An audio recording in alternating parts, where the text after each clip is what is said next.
Hey guys, what's up? Welcome back to another video of our channel. Today in this video, I'll show you how to add debit card to Chime account. So without wasting any more time, let's start our today's video.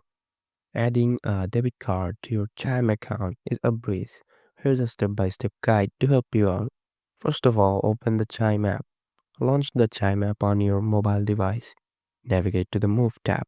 Tap on the Move tab at the bottom of the screen. Add another account.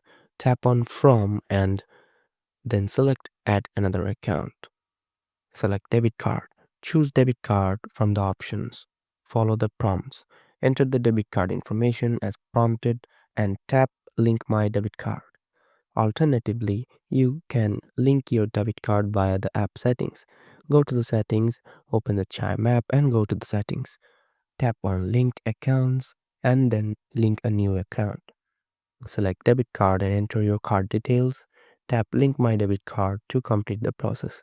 Once your debit card is successfully linked, you can transfer money from it to your Chime account instantly. So that's it guys. Hope you like this video. If you found this video helpful, don't forget to hit the like button and subscribe to our channel. Till then, bye bye.